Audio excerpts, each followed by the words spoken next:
لگا کر گھر چلے جاؤ.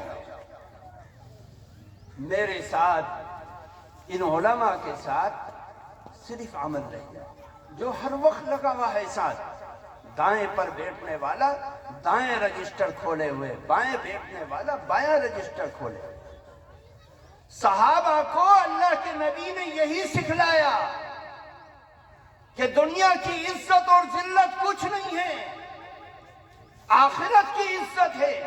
اس عزت کو تلاش کرو جو عزت تنہائیوں میں رونے سے، اللہ سے محبت کرنے سے، قرآن کو گلے لگانے سے اور قرآن کے پیغام کو زندہ رکھنے سے ملتی ہے. اس آخرت کی عزت کو تلاش کرو کہ اتنا بڑا آدمی جس نے ملک عراق کو فتح کیا، ملک شام کو فتح کیا اور بڑھتا بڑھتا ایران کے تخت و تاراج کو اسلام کے قلم رو میں داخل کرنے والا اتنا بڑا آدمی جس نے زندگی میں 50 سے زیادہ جنگیں لڑی اور 50 سے زیادہ جنگ لڑنے کے بعد ساری جنگوں کے اندر چاہے وہ اسلام کی حالت میں لڑی ہو چاہے وہ کفر کی حالت میں، ساری جنگوں میں فتح یاب ہونے والا صرف ایک صحابی تھا جس کا نام خالد بن ولید. کسی جنگ میں اپنی زندگی میں شکست نہیں پائی اور آج کی دنیا میں 5 سے زائد ملکوں کو فتح کرنے والا حضرت عمر بن خطاب کے دربار میں کسی نے اس کی شکایت کر دی کہ خالد بن ولید ایسا کرتے ہیں، ایسا کرتے ہیں، ایسا کرتے ہیں. اس خالد کو حضرت عمر نے مدینے میں طلب کر لیا، جو فاتح ایران ہیں، جو کئی ملکوں کا فاتح ہے، جو لاکھوں کے کفر کے صفوں میں گھسنے کے بعد اسلام کو اتنا بلند کرتا ہے کہ جس کی مثال کائنات میں نہیں ملتی، اتنا عظیم انسان. لیکن حضرت عمر نے اس کو طلب کر لیا، طلب کر کے جو فوجی وردی تھی وہ اتروا لی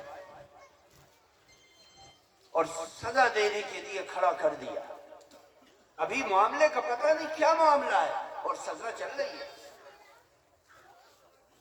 آخرت کی عزت کو تلاش کرنے والے تھے، قرآن سے محبت کرنے والے تھے.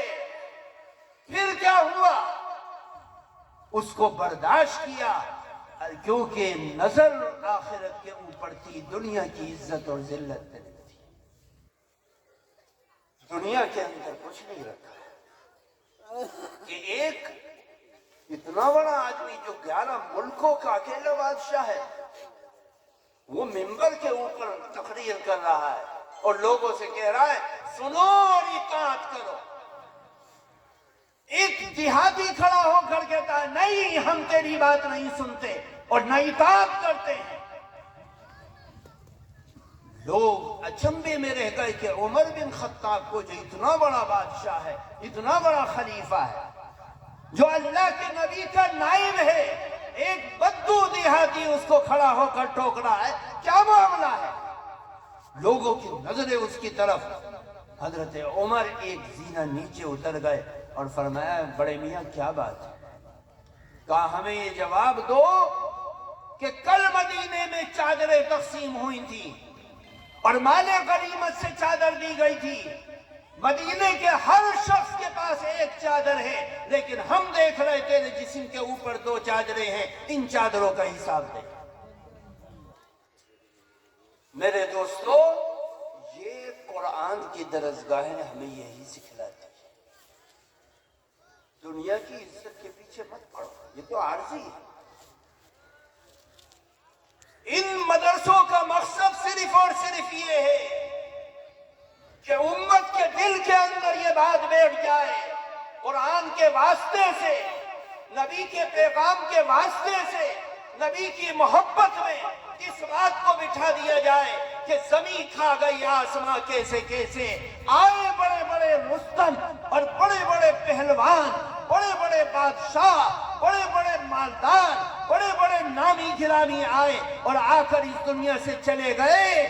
چند گز کپڑے کپڑوں میں لپیٹ کر لے جایا گیا، اور بچوں نے بھی، بیوی نے بھی، ماں نے بھی، باپ نے بھی، عزیز و اقارب نے بھی، رشتہ داروں نے بھی، جان نچھاور کرنے والوں نے، سب نے ایک خاک کے اندر دفنا دیا، جہاں پر نوکر اور چاکر بھی دفن ہیں، جہاں پر ہل چلانے والے بھی دفن ہیں، یہیں پر مخمل میں پلنے والا اور قالینوں پر بیٹھنے والا انہی مٹی کے تودوں میں دفنا دیا گیا۔ کیوں؟ یہ پیغام دیا جا رہا ہے کہ اے لوگوں، دنیا کی عزت کچھ نہیں، آخرت کی عزت۔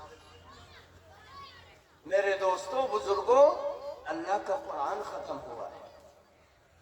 اس قرآن کی ختم کی تقریب میں جو ان بچوں کے سروں پر سجایا گیا، اس سجانے کا مقصد بھی یہی ہے کہ اس زندگی کو پانے کی کوشش کرو، اس زندگی کو پاؤ، اللہ تمہیں عزت دے گا، کیونکہ قرآن میں عزت ہے، ورنہ بلال کو کوئی نہیں جانتا تھا، زید بن حارث کو کوئی نہیں جانتا تھا، غلام کے بیٹے اسامہ کو کوئی نہیں جانتا تھا،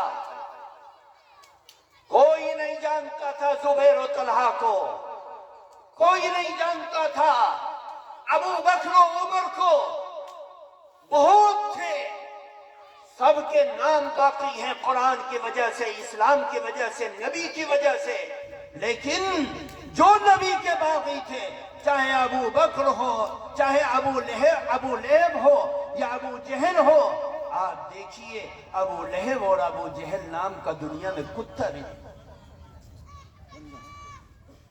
دنیا میں کوئی کتا بھی نہیں ہے، عتبہ اور شیبہ نام کا کوئی کتا نہیں ہے۔ کیوں؟ اصل زندگی کے اندر حق میں، حقانیت کو قبول کرنے میں اور اسلام و قرآن میں اللہ تعالیٰ نے بقا رکھی۔ ساری دنیا اگر ختم ہو جائے گی، اللہ تعالیٰ ایمان اور مسلمان کو باقی رکھے۔ کیوں؟ اللہ تعالیٰ کو باقی رکھنے کے لیے بھیجا ہے۔ اللہ تعالیٰ نے وعدہ کیا ہے کہ قرآن کو باقی رکھوں گا، اس قرآن سے محبت کرنے والوں کو، اس پر عمل کرنے والوں کو، اس کو اپنے سینے سے لگانے والوں کو اللہ تعالیٰ باقی رکھے گا۔ ساری دنیا تکتی ہوئی نگاہوں سے دیکھتی ہے، جہاں 100% مسلمان ہیں، وہاں پر بھی قرآن کو اجنبی بنانے کی کوشش کی جا رہی ہے، اللہ تعالیٰ باقی رکھے ہوئے۔ اس سے بڑی مثال کیا ہو؟ یہاں تو پھر بھی کچھ اور ماحول ہے، اللہ تعالیٰ باقی رکھے گا، اللہ کا وعدہ ہے۔ آؤ اللہ کے سائے میں آ کر سائے کو تلاش کرو اور امن کو طلب کرو۔ اللہ کے سائے میں تو آؤ، اللہ کے جھنڈے کے نیچے تو آؤ۔ میرے دوستو، ان مدارس و مکاتب کا پیغام صرف اور صرف یہ ہے کہ ہم قرآن سے اپنی زندگی کو جوڑیں۔ اللہ تعالیٰ کا شکر ہے کہ یہ بچے چھوٹے چھوٹے آتے ہیں، بچیاں آتی ہیں، اور ان تین شیڈوں کے نیچے چھپروں میں کس مشکل اور مصیبت میں ان مدرسوں کو چلایا جاتا ہے آپ جانتے ہیں؟ آپ یہ نہ سمجھے کہ جن اداروں کے پاس پیسے ہیں وہ خوب ٹانگ پھیلا کر سو رہے، نہیں، ان کی الجھنیں، ان کی مشقتیں، ان کی پریشانییں ان چھپروں میں پڑھنے والے اور پڑھانے والے سے زیادہ کہیں آگے۔ آپ یہ نہ سمجھیں، اللہ تعالیٰ نے ان سارے اداروں کو، آج دنیا کی سب سے قیمتی ترین مسجد اللہ کے نبی کی، لیکن آپ تاریخ پڑھ کر دیکھیے، ایک زمانہ وہ تھا جب اس نبی کی غربت و افلاس کا، اس نبی کی مسجد کی غربت کا عالم یہ تھا اور مسکنت کا عالم یہ تھا کہ اس کی چھت کے اوپر کھجور کی چند شاخیں تھیں اور بارش ہوتی تھی، پانی ٹپکتا تھا، نیچے سنگ مرمر نہیں تھا، مٹی تھی، اور وہ مٹی جب صحابہ سجدہ کرتے تھے ان کی پیشانیوں پر لگتی تھی۔ صحابی اللہ کے پیغمبر کے سامنے آ کر اپنے ماتھے کی مٹی کو صاف کرتا ہے. اللہ کے نبی منع فرماتے ہیں کہ مت صاف کرو، یہ مٹی تمہارے سجدوں کی گواہی دے رہی ہے، یہ مٹی تمہارے سجدوں کی گواہی دے رہی ہے. آج دنیا کے تختے پر سب سے قیمتی ترین مسجد ہے. جب لوگ محبت کرنے والے جڑتے ہیں، کسی مدرسے میں چھپر کا ہونا یا ٹین شیڈ کا ہونا، یا کسی مدرسے میں فرش کا ہونا، یہ اس سے محبت کرنے والوں کی گواہی ہے کہ اس سے جڑنے والے، اس سے محبت کرنے والے کیسے. آج خدا کی قسم کھا کر کہتا ہوں، اور جو دنیا کے ملکوں میں جاتے ہیں ان سے پوچھ لو، جو دنیا کے تختے پر اڑتے ہیں ان سے پوچھ لو،